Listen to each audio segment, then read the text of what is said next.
Little Red Riding Hood. There was once a sweet little maid, much beloved by everybody, but most of all by her grandmother, who never knew how to make enough of her. Once she sent her a little riding hood of red velvet, and as it was very becoming to her, she never wore anything else. People called her Little Red Riding Hood. One day her mother said to her, "Come, Little Red Riding Hood, here are some cakes and a flask of wine for you to take to grandmother. She is weak and ill, and they will do her good. Make haste and start before it grows hot. And walk properly and nicely, and don't run, or you might fall and break the flask of wine, and there will be none left for your grandmother. And when you go into her room, don't forget to say good morning instead of staring about you."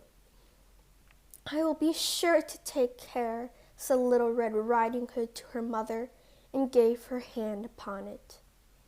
Now the grandmother lived away in the wood, half an hour's walk from the village, and when Little Red Riding Hood had reached the wood, she met the wolf. But as she did not know what a bad sort of animal he was, she did not feel frightened. "Good day, Little Red Riding Hood," said he. "Thank you kindly, Wolf," answered she. "Where are you going so early, Little Red Riding Hood?" "To my grandmother's." "What are you carrying under your apron?" "Cakes and wine. We baked yesterday, and my grandmother is very weak and ill, so they will do her good and strengthen her." "Where does your grandmother live, Little Red Riding Hood?" "A quarter of an hour's walk from here. Her house stands beneath the 3 oak trees, and you may know it by the hazel bushes," said Little Red Riding Hood. The wolf thought to himself, "That tender young thing would be a delicious morsel, and would taste better than the old one. I must manage somehow to get both of them." Then he walked by Little Red Riding Hood a little while, and said, "Little Red Riding Hood, just look at the pretty flowers that are growing all around you. And I don't think you're listening to the song of the birds. You are posting along just as if you were going to school, and it is so delightful out here in the wood." Little Red Riding Hood glanced round her, and when she saw the sunbeams darting here and there through the trees, lovely flowers everywhere, she thought to herself, "If I were to take a fresh nosegay to my grandmother, she would be very pleased. And it is so early in the day that I shall reach her in plenty of time." And so she ran about in the wood looking for flowers, and as she picked one, she saw a still prettier one a little farther off, so she went farther and farther into the wood. But the wolf went straight to the grandmother's house and knocked at the door. "Who's there?" cried the grandmother. "Little Red Riding Hood," he answered, "and I have brought you some cake and wine. Please open the door." "Lift the latch," cried the grandmother. "I'm too feeble to get up." So the wolf lifted the latch, and the door flew open, and he fell on the grandmother and ate her up without saying one word. Then he drew on her clothes, put on her cap, lay down in her bed, and drew the curtains.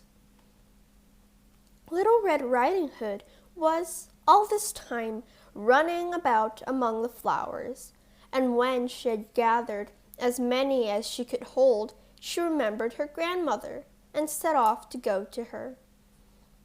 She was surprised to find the door standing open, and when she came inside, she felt very strange and thought to herself, "Oh dear, how uncomfortable I feel, and I was so glad this morning to go to my grandmother." And when she said, "Good morning," there was no answer. Then she went up to the bed and drew back the curtains. There lay the grandmother with her cap pulled over her eyes, so that she looked very odd. "Oh, grandmother, what large ears you have, the better to hear with. Oh, grandmother, what great eyes you have, the better to see with. Oh, grandmother, what large hands you have, the better to take hold of you with. But, grandmother, what a terrible large mouth you have, the better to devour you." And no sooner had the wolf said it than he made one bound from the bed and swallowed up poor Little Red Riding Hood. Then the wolf, having satisfied his hunger, lay down again in the bed, went to sleep, and began to snore loudly. The huntsman heard him as he was passing by the house and thought, "How the old woman snores! I'd better see if there's anything the matter with her." When he went into the room and walked up to the bed and saw the wolf lying there, "At last I have found you, you old sinner," said he. "I've been looking for you a long time." And he made up his mind that the wolf had swallowed the grandmother whole, that she might yet be saved.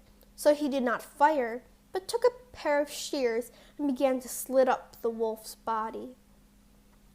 When he made a few snips, Little Red Riding Hood appeared, and after a few more snips, she jumped out and cried, "Oh dear, how frightened I've been! It is so dark inside the wolf."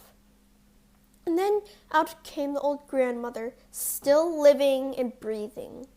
But Little Red Riding Hood went quickly and fetched some large stones, with which she filled the wolf's body, so that when he waked up and was going to rush away, the stones were so heavy that he sank down and fell dead. They were all three very pleased. The huntsman took off the wolf's skin and carried it home. The grandmother ate the cakes and drank the wine and held up her head again.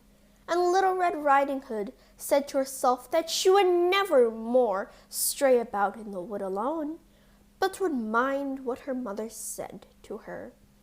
It must also be related how a few days afterwards, when Little Red Riding Hood was again taking cakes to her grandmother, another wolf spoke to her and wanted to tempt her to leave the path, but she was on her guard and went straight on her way and told her grandmother how that the wolf had met her and wished her good day, but had looked so wicked about in the eyes that she thought if it had not been on the high road he would have devoured her. "Come," said the grandmother, "we will shut the door so that he may not get in."